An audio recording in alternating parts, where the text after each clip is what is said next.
For more than 20 years, you have brought the compelling realities of global climate change and other social and environmental issues to light for millions of readers. You said, there is a tendency at every important but difficult crossroad to pretend that it's not really there. That gives us a clear map.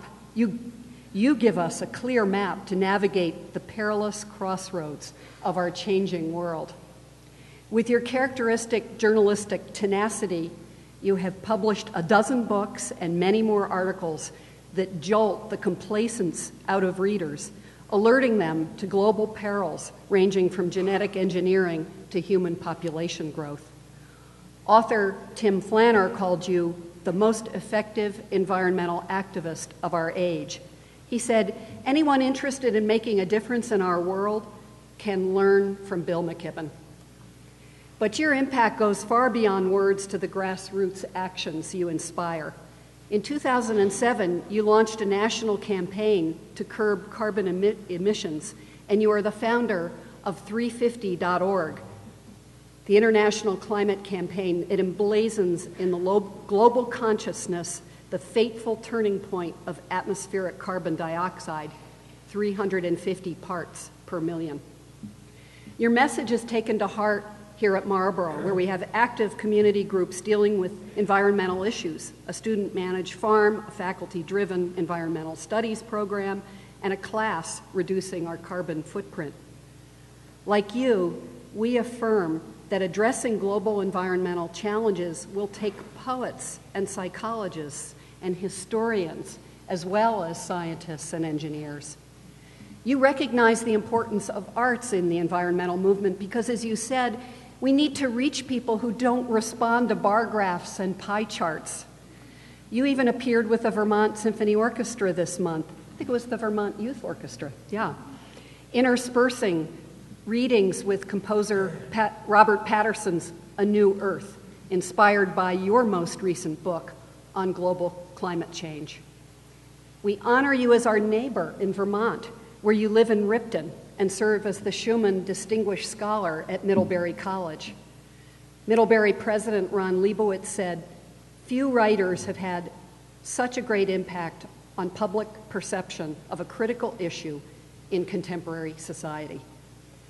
You say, what actually makes people happy is full engagement. You are most alive when working at the limit of your abilities. Your admirable commitment to environmental engagement and community-scale economics resonates strongly with the academic ideals upheld here at Marlboro. Bill McKibben, it is our pleasure to confer on you the degree Doctor of Letters.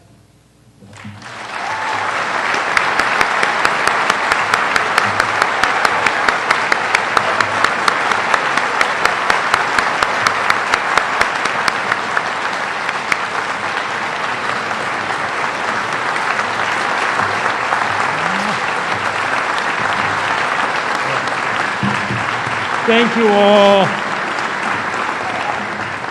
Thank you all so much. What a pleasure for me to be here. Now, there are a lot of people in this room, and I'm going to really direct my remarks at my, I guess now my colleagues in the class of 2012.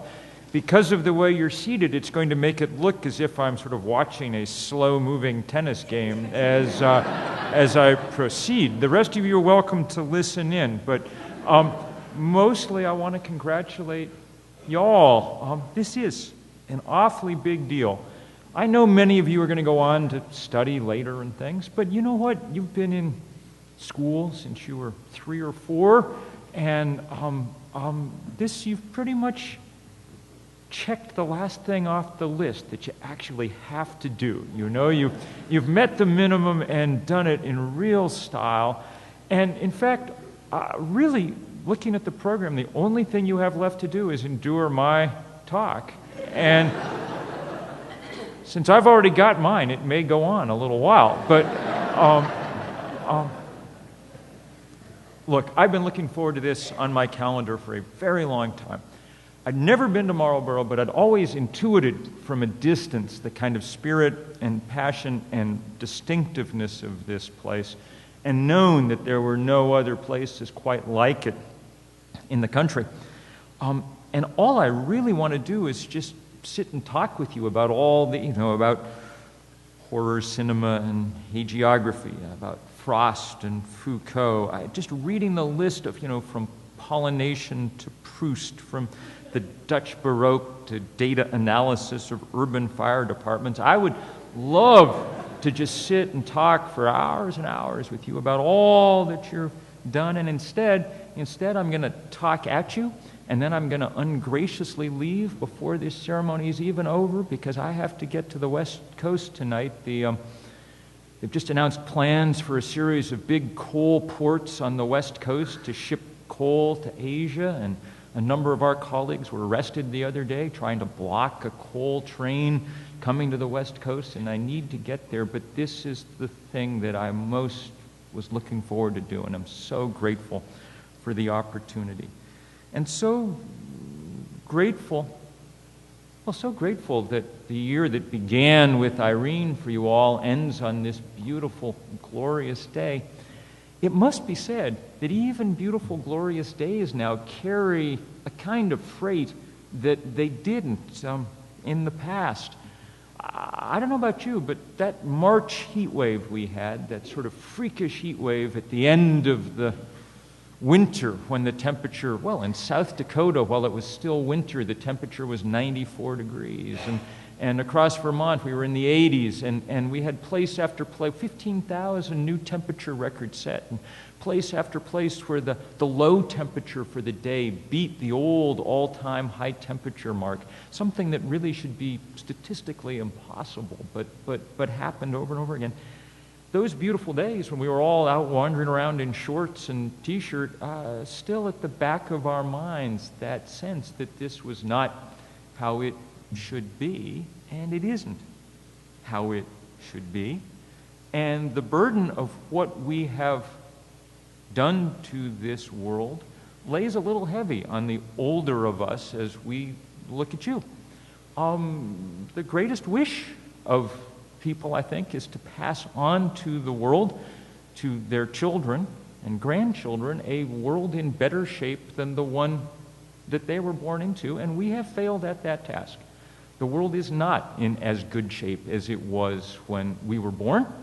You know the chemistry and physics around climate change. You know that the most important thing that happened so far in your life is that this planet left what scientists call the Holocene, this 10,000-year period of benign stability and that underwrote the rise of human civilization. Sometime in the last 20 years, we crossed some invisible line into what comes next, and the only question now is how far down that path we will go, and that will largely be up to you. It is not just the physical world that in certain ways is less than it should be. Our society, too, is in certain ways not what we would hope. 50 years ago, the average American had twice as many close friends, statistically, as the average American of today.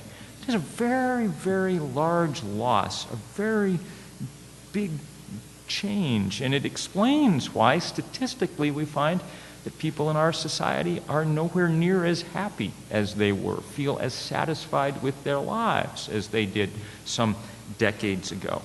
These things aren't ideological. They're physics and chemistry and sociology, and they're not determinant either. The question is how to turn them around, how to keep them from getting worse and then reverse them, and how for you to build a world that you can leave with somewhat more pride than we do to you. The hallmark of Marlboro is this personal responsibility for your education and for your lives. And I have no doubt that you will keep that theme going, that you'll be, in all the ways that one can be responsible to one's community and to one's earth, do those things you can. I want to add, however, that as you go forward, you need also, and I know you already do, to think about it well beyond the kind of bounds of your own individual selves, and think a lot about the role that you can play in building communities strong enough to really turn things around.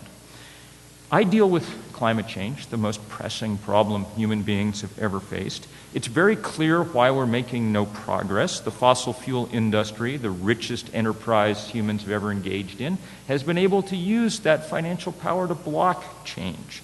They will always have more money than the rest of us, and so if we're going to turn them around, we will need to find other currencies to work in, and those are mostly the currencies of community, passion, spirit, creativity, the things that build movements. And it's been fun to watch these movements build over the last few years. We started 350.org with myself and 7 seniors at Middlebury 4 years ago, so people exactly like you. And now it's grown to be the great grassroots climate change movement around the world, active in every country but North Korea.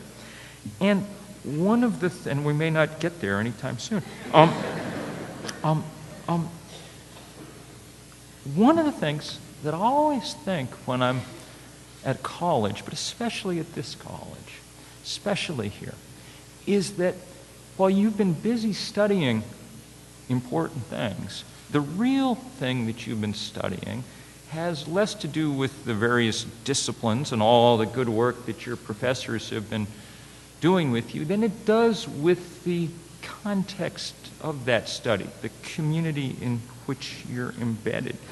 When people come back, like Dr. Grinspoon, to the place where they had their college years, and when they say, those were the best years of my life, part of what they're remembering is how much they enjoyed their classes, but mostly what they're remembering is the incredible rightness of being in a place where for 4 years you get to live the way that most human beings have lived for most of human history, in close physical and emotional proximity to a lot of other people. And sometimes that's a complete pain, you know, but most of the time it's magnificent to always have people to bounce ideas off of and do, that's what we evolved to do.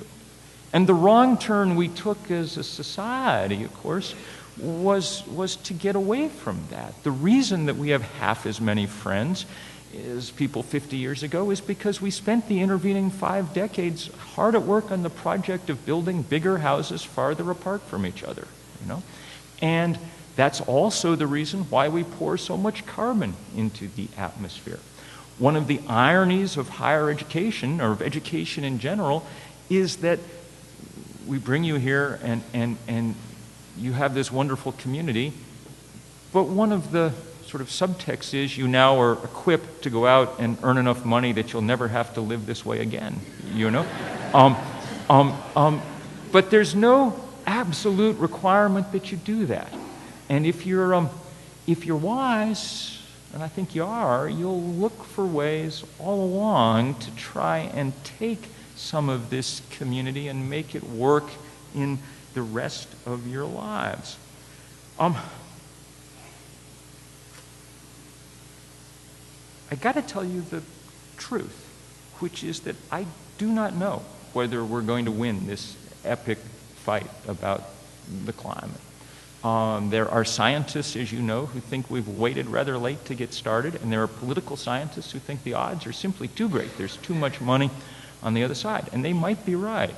But I can tell you, I can guarantee you that the community of concern, of people who want to build movements, who want to fight, now extends in all directions. Last weekend, we convened around the planet what we called Connect the Dots, this day where people everywhere who'd already felt the sting of climate change rallied in those places. And it was incredibly beautiful to watch the pictures coming in from thousands of places around the globe, from people in Afghanistan who have other things to worry about, but were there in their dried up rivers planting trees along the side, or in Pakistan where floods had taken 20 million people out of their homes, or across Vermont where Irene was in some ways an adventure, and in some ways, many ways, the worst tragedy that Vermont has ever endured, and a sign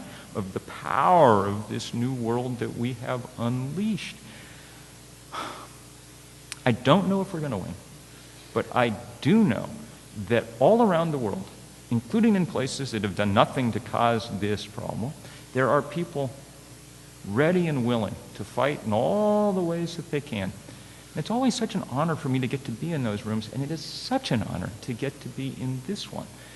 And say that I very much look forward in the years ahead to just getting to stand side by side with you and take on these problems and see where we go. There are no guarantees except that involvement and engagement and the kind of love that it comes from is the thing that makes all of this worthwhile. Thank you so much, and so many congratulations.